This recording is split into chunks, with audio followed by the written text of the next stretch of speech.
नमस्कार, मी आज तुम्हाला ब्लाऊज डिझाईनचा न्यू पॅटर्न शिकवणार आहे। त्याच्यासाठी मी मेन कपड आणि back same to same cutting करून घेतलेलं आहे। थोडंही एक्स्ट्रा नको, तर त्याच्यासाठी आता मी गळ्याला आकार देऊन घेणार आहे। 34 छातीचा ब्लाऊज आहे, तर गळा रुंदी 2.25 घेतली आणि गोलाकार करून गळा कापून घेतला। आता मी अस्तरवर डिझाईन करणार आहे।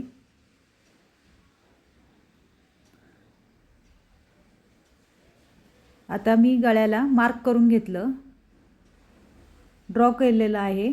नंतर मी गळा आकारानुसार कटिंग करून घेत आहे।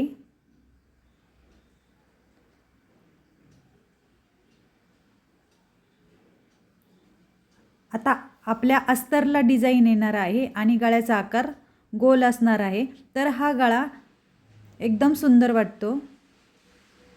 तर नंतर मी कॅनव्हास काढून घेणार आहे, तर त्याच्यासाठी मी अस्तर ड्रॉ करून घेतलं आणि 1.25 इंचाची एक्स्ट्रा पट्टी ठेवून कटिंग करून घेत आहे।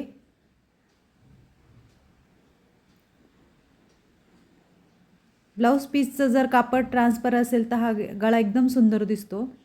आता मी ही पट्टी काढली, सेम तसंच मी कॅनव्हास काढून घेत आहे।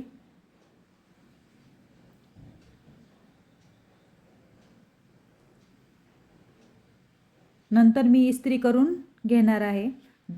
ज्या बाजूला ग्लेज आहे ती बाजू अस्तरवर पकडायची आणि प्रेस करून घ्यायचं, ती कापडाला चिकटते अस्तरला।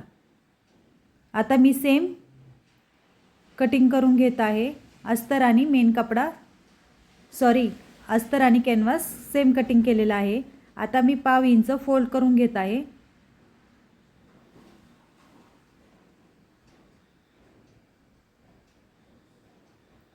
आता 1/2 इंच फोल्ड झालं आपलं।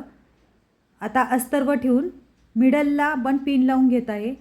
मिडलपासून आपण जॉईन करत आहे। सेम टू सेम मॅच करून घेतलं डिझाईन। नंतर 1/2 इंचावर आपल्याला टीप द्यायची। 1/2 इंच एक लाईन, त्याच्यापेक्षा थोडीही कमी नको, आणि परफेक्ट आकार वळून घ्यायचा।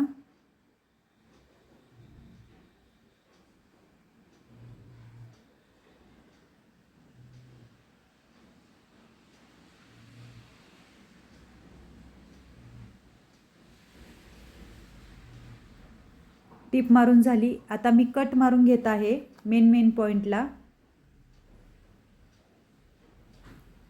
ते मिडलला छोटे छोटे कट देते। नंतर पलटी मारून घेत आहे। पलटी मारल्यानंतर मी इस्त्री करून घेणार आहे, जेणेकरून शेप असा परफेक्ट निघेल। कोणे पण त्याचे बरोबर काढून घ्यायचे।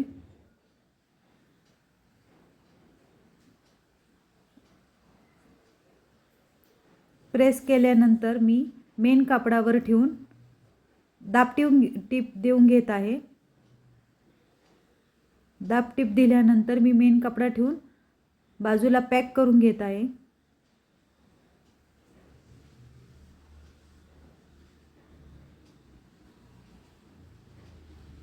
हा आता आपला गळा तयार होईल। आता 1 इंचाची अस्तरची पट्टी काढून घेत आहे। 1/2 इंच फोल्ड करून घेतली। नंतर गळ्याला लावून घ्यायची आणि मध्ये मध्ये प्लेट्स मारायच्या गोलाकारला। 1/2 इंचाच्या मी प्लेट्स मारल्यात। नंतर छाट मारून घेणार आहे।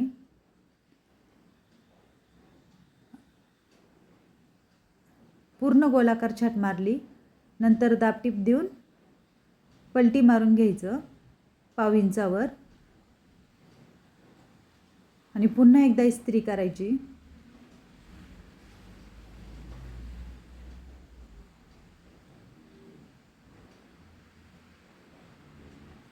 हा आपला गळा तयार झालेला आहे। घातल्यानंतर खूप छान वाटतो। हे पहा, रेडी आपला गळा झालेला